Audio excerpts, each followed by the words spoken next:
guys enjoy this video, you guys should subscribe, become patrons over on Patreon to directly support the channel, join our Discord server, follow us on social media, and listen to my backstory for why I'm making this particular video. So, a couple months ago, I made a video, and it was basically about my problems with RTX, which was Rooster Teeth's convention, if you guys don't know. But in the short of it, I was basically like, hey guys, the questions are shit. Every year. Can we make them not shit? And so I gave some suggestions that I had worked on, or that I had worked on with other members of the community, right? Like a form submission to be able to submit them online somehow, maybe through the Rooster Teeth app that is on your phone, or the RTX app that people download for RTX. And so basically, what did they do this year? Like they basically did what was suggested in that video. And like, I'm not taking credit for that. In all seriousness, so many people wanted change for that because it was clear that the Q&A sessions were getting out of hand and people didn't want to stay for them and it was making people miserable, right? But if my video had the slightest amount of influence, okay, I want to try to use like my weird powers for good. And I buy a lot of merch, okay? And this is why I wanted to talk about this, because I spent a lot of money to go to RTX and I spend a lot of money on merch. So it makes sense for me, like as a consumer of a lot of this, right, to make a video that, you know, that gets out my personal grievances. And you guys know that this isn't a channel where we just love to shit on Rooster Teeth or anything. It is my genuine sort of opinion from me and then like other people that I've heard like talk about certain things in the community. Right? My entire closet is Rooster Teeth merch. I spent probably like thousands of dollars on Rooster Teeth merch because I went to a uniform school for 4 years, and by the time university rolled around, I didn't have any clothes because when you're wearing a uniform, you don't buy, I guess, like the regular amount of stuff that a teenage girl would buy in small increments to wear to school. So I basically just dropped thousands of dollars all in one go that would have been over the course of 4 years buying new clothes. That, you know, because I was in university and I needed like actual clothes instead of wearing a uniform. Speaking of university, right, if you guys don't know, I go to school for professional communications, which is basically social media and public relations and graphic design and like product stuff, right, and like some other stuff. And so when I see new store, I tend to think of it like from a perspective of my uni major, which may be weird, but I don't know, I do that like when companies respond to controversies and sort of things, like I put my university like major perspective on because this is sort of good analysis for, you know, actual school stuff, right? And so I wasn't trying to be like, this is offensive, Blake was abused, take it down when I made my tweet, and you guys will probably see my tweet somewhere on the screen. But anyway, so during my shopping spree, right, the shirt just rubbed me the wrong way, and I wasn't really sure why, but my main thought was like, this is a weird choice, and that's what I said, because I wasn't trying to like start a boycott or anything. I was just saying like, I could see people buying the shirt if it didn't have the text. But with that specific text, I saw multiple things happening. Like, there was this sort of girl power type angle that they were trying to like put in the advertising, and I could see that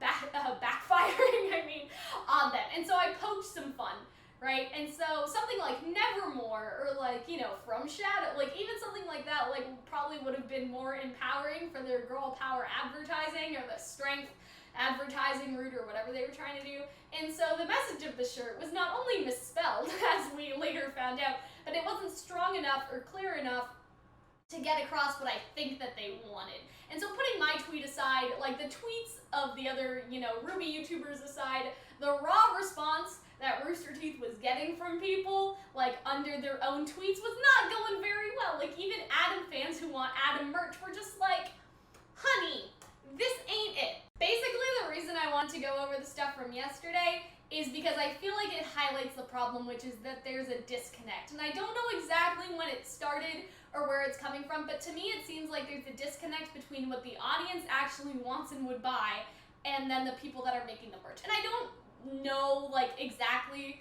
what it is, but it baffles me that, you know, like nobody was like, this may backfire, maybe we shouldn't do this, right? Because I think like that Kaito Dan mentioned, it would be really nice to have a beta tester audience, and I would love to be a part of that, right? Because obviously I have my like academic background, which makes me sound like super pretentious, and that's not what I mean to say, but it's sort of like, obviously I have that, but it's also like, I think as YouTubers we hear a lot from our audience about, you know, what merch that they would want.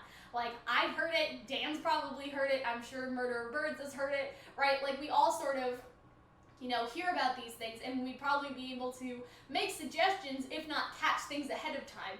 Because I can only imagine, like, if they had showed this to us, like, say that there was an imaginary beta tester group and we were a part of it. If they had showed this to us before it came out, this could have been avoided instead of being this sort of public thing. You know what I mean? Like, all the things that I thought about when I first saw the shirt could have been told to them before the shirt even made it into the store, not when it was already there in the store and people had seen it and people reacted badly, even without us tweeting about it or even without our quote-unquote influence, right? Like, people were posting their raw responses under Rooster Teeth's tweet that had, like, they hadn't seen my tweet, they hadn't seen Dan's tweet, so it's not just, oh, well, they only said that because they're YouTubers and they saw you didn't like it, so they bandwagoned with you, sort of thing. No, like, people's raw response was like, this ain't it, sis. So I think that, beta testing would probably be a good start, but moving away from sort of this particular shirt, I want to get into my personal problems with some of the RWBY merch, because I feel like it would be helpful to point it out. And so I'm only going to stick to the animated shows, and so I have, like, basically 3 different issues, and we're just going to talk about that. Okay. So to me, this is the worst offenders of all of the merch, and it's these shirts that have little tiny decals on them, and, like, that's the whole shirt. Because look at this Nomad of Nowhere shirt, okay? It was $29 when they originally sold it. Obviously, now it's on sale, right? But that's $38 Canadian. This is a $40 shirt for me. And I'm like, why would anybody buy this unless they're just burning through money? You know what I mean? And, like, I don't know if the minimalistic sort of style is in or something, and so they keep making these, but I hear so many people complain about them, or at least say that they would never buy them because they're just not worth the money. And Genlock has this problem too, so you guys can see there's the Polity shirt and sort of the Union shirt that have these little, like, things on them, and, like, for Genlock especially, Genlock is new, right, and they haven't really dove into the Union or the Polity and, like, sort of the backstory and that world building, so it's like you would be buying this would be $32 Canadian, so $32 shirt for me, right, $32 for me, and we don't even know what these things mean yet, right, and the tie-dye ones are a little better. I still wouldn't buy them personally, because again, I don't think that the tie-dye, like, because people are like, Cal, it's not the thing on it, it's a tie-dye that's a design, but I'm like, I still don't think that that's worth $34. Do we even want to know how much $34 US is into Canadian? It is $45, guys. $45 for the tie-dye shirts. And, like, I've heard that they're very soft, okay? I can't attest to the material they're made of because I haven't bought them. But this would be, like, all of these shirts would be $45 for me. And to me, that is not worth it. And so this is the main offender, is the minimalistic little decals. And I don't think Camp has this problem for most of them. Because, like, these are the character hoodies, for example. This shirt has a full design. That shirt has a full design. Some of them are a little smaller, and that's, like, the other thing. If the design's too small, like this little Space Kid one, like, I don't know, it's cute and has little stars on it and all that stuff, but, like, I personally wouldn't buy that because it's too small. If the design's too small, I personally don't buy them because I don't think that they're worth the money and the shipping and all that stuff. But Camp doesn't seem to have this issue quite as much as the Genlock shirts do, and I can't help but think it's because Genlock doesn't have enough material to work with yet, and so all they know how to do right now is to make all these little symbol shirts without actually making any that are of the character. Obviously, these character ones are out now. I haven't bought them yet because, to be honest, right, they didn't confirm that Genlock's continuing, so it would be kind of a bummer to buy Genlock merch and then have it never come back, like Nomad of Nowhere, which is why I haven't bought any Nomad of Nowhere merch either, but since it's on sale, maybe I will. I don't know. I already did a take of this that was 9 minutes. We're going to try to shorten that down, okay? Here's my other problem. It seems like they're trying to play it safe with the manga stuff, because if you guys look on this particular page, I did the multiplication, or at least I tried in the last video. That took up some time. Anyway, there's like 30 shirts on this page-ish. Some of them aren't shirts, but there are only like 5 or 6 that actually have an originally drawn design that is not a manga or a sketch, because I'm assuming that nobody sketched this for the shirt particularly. I assume that this was a sketch that the team had maybe in development that they just sort of had and just threw on there, right? Like most of the shirts now, the newer shirts, are manga shirts or shirts of something that has already existed and they are just sort of slapping on. You know what I mean? Because it's less expensive to use art that already exists from the manga than it would be to pay an artist to draw something new for a shirt, right? And so that's what I'm sort of getting at, right? There's this influx of manga designs, and to me they're trying to play it safe, because first of all, they know that people like the manga, that the manga art is cool, so they know that that's not going to be an immediate issue, right? And it's cheaper because they already have it, and so it seems like a safe choice. And we were talking about this yesterday, about why it seems so obvious to us, like as Ruby YouTubers or as people in the community or whatever, that people want Renora shirts, people want shirts with Jean and Ren, people want Bumblebee shirts. That's the most obvious, but where are they? Nowhere. And I can't help but think, right, it hasn't happened in the manga, so they aren't gonna stick it on a shirt because they would have to actually pay to get new art of that. You guys understand what I'm getting at here? It's just sort of sad because, and I'm gonna show you guys, I think they're on the third or fourth page, the shirts that I have and that I like and all that stuff. Maybe they're on the fifth. No, okay, so Yang's Journey and Blake's Choice, like these shirts, I really liked them. I don't know how well they sold when they first came out, but I liked them because they were brand new art. They had the new like stuff on them from like volume 4, volume 5, you know what I mean? Like Blake and Ilya together and stuff like that. And I really like the shirts. The design was big. It wasn't a little sigil. Ligil is our new word now for the little sigils on the Jinlong shirts. Anyway, my point is that, you know, these were very, very cool. I don't know how they sold, alright, so I can't, you know, attest to that, but I'm just saying that shirts like this that I would have bought 2 RTXs ago are just not there, and it's in favor for what it seems to be the manga shirts, and I'm not knocking that. I'm just saying that the reason why we're probably not getting any Oscar shirts, or any shirts of the new villains, or any shirts, you know, of Adam without his brand on, or stuff like that, is because if it didn't happen in the manga, the art doesn't already exist to slap on the shirt, and that just sort of bothers me. Especially because it's not just about playing it safe, right? They're a business, they're supposed to, but it's almost like they're purposefully ignoring what they know would sell, like Bumblebee, in favor of just making something that is cheaper. You know what I mean? Because it is cheaper to take art that already exists and then put it there. And again, we don't want to go in circles, so that's the last time that I'll say that. But it's also just sort of like Redbubble and these, you know, other websites are probably like one of their main competitors. And if you don't do it, someone else is going to. And maybe they already know that. And so they're like, they already know that they've lost, you know, people to Redbubble who want to buy, you know, shipping shirts or shirts of X character or whatever. And now they don't care. You know, I sort of wonder about that.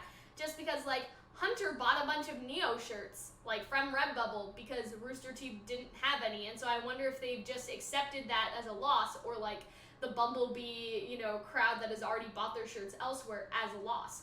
You know what I mean? But personally, I don't see too many people wearing those shirts to RTX, right? People want to support Rooster Teeth if they can, but they can't buy something that you don't have, and then they'll go somewhere else for it.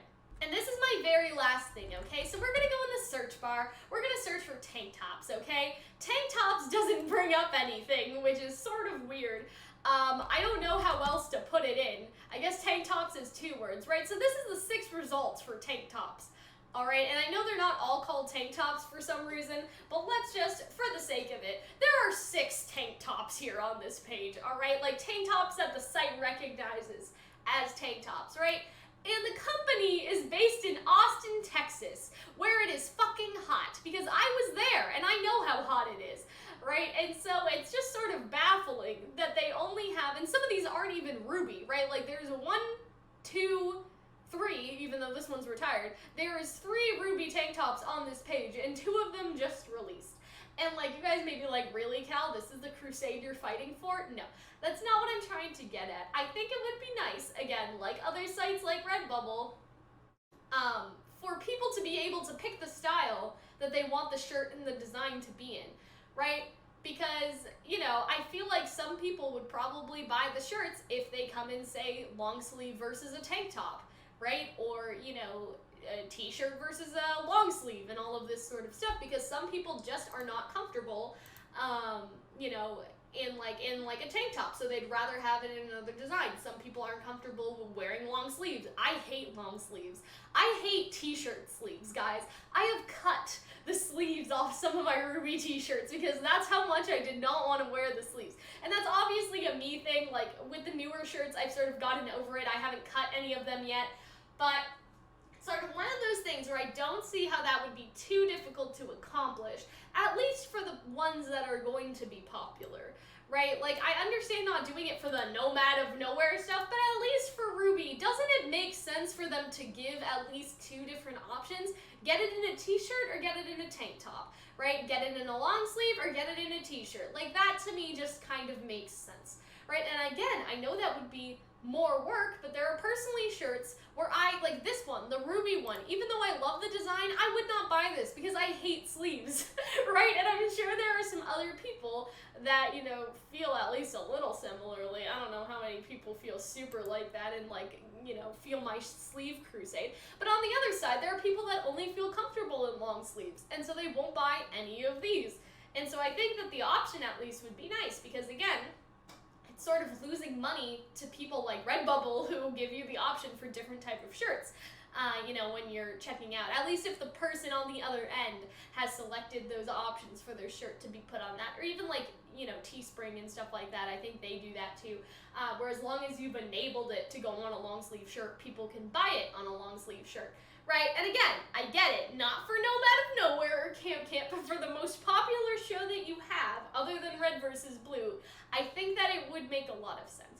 Because, again, if you don't have it, people are gonna go somewhere else and find it. And so at least to give the option, because it would be, I guess, more expensive to make, you know, two versions of the same shirt. But if you see the returns on that, then it would be okay. You guys understand what I'm saying? Like, as long as they get their money back for putting that, like, quote-unquote investment into making a t-shirt and a tank top as, like, one shirt, two options, it would be okay. So that is basically all from me, guys. I would like to hear you guys' thoughts on whether it was the situation from yesterday or sort of just the other grievances I sort of pointed out with the merch. Obviously, I'm not going to stop buying Rooster Teeth merch, okay? I bought the 2 Neo shirts, and I bought the limited Yang shirt, and then the regular, like, Yang shirt that just released from, like, the Girl Power stuff. So obviously, like, it's not like, guys, I hate Rooster Teeth, I'm never buying from them again. Like, no, okay? I still bought merch yesterday, so they still got me, and, you know, that's basically all I wanted to say. So yeah, I will see you guys later, okay? Bye. Thank you guys so much for watching, and I hope that you guys enjoyed the video. Now, as I show the names of our wonderful patrons over on Patreon, I'm also going to explain the rewards that they get to you guys. CalPals at the $2 tier get exclusive access to video scripts, the channel release schedule, podcast a week before everyone else, a Q&A chat to ask questions for the podcast, and a name feature at the end of every video. The special reward for this tier is basically once a month, patrons of this tier will vote for us to watch the first episode of whatever anime or cartoon that has the most votes. Of course, voted by the people at this tier. The Caterpillars get all the same rewards, but they also get to watch our videos 1 week before they are released to YouTube in a Patreon-only reaction series. So they get their own anime or cartoon reaction series that is for them and only for them. The Calxiyn get to watch all of our videos from 8 days to up to 3 months earlier before anyone else. They get all previous rewards, of course, and they can request one video that is a non-reaction video, so a shipping video, discussion, analysis, theory, etc. There's also a version of this tier which does not have the video request in case you guys do want to support us and want that really, really early access, but don't want to request anything, just because we want to make sure that the people that are subscribed to the tier with the video request will actually use their requests. The Calzones have access to the Calzone, and similarly before there is a tier with all the other rewards except for the video request and one with the video request. So they get all previous rewards. They can request one reaction video if they wish, or 2 discussion videos. They also get a special reward, which is the VIP chat, and during Ruby, Genlock, maybe My Hero Academia, we will do a weekly call to discuss the latest episodes. At the $40 tier, they have access to all the previous rewards, a private group chat with just Hunter and I, and they will be able to self-promote themselves in our Discord server in specific sections, whether that's their own videos or for their live streams. And on this tier, if it is the tier that has the video request, they can request 2 reaction videos or 3 discussion videos. The Caltastrophes have access to all previous rewards. They get to basically play games with me when we stream, so when Pokemon or Animal Crossing comes out, we'll be able to play together. And for their special reward, they also get to collaborate with us, so we can make a video together, write the script, I'll edit it and put it on my channel, and it'll be our special project. That's one of my favorite rewards out of all of the ones that I offer, and obviously, just like all the other ones, there is a version of this reward with and without video requests, and so the one with video requests can do 4 reaction videos or 4 discussion videos to request. That is all from me, guys. Again, I hope that you guys enjoyed. Thank you to our wonderful patrons over on Patreon, and I will see you later. Bye.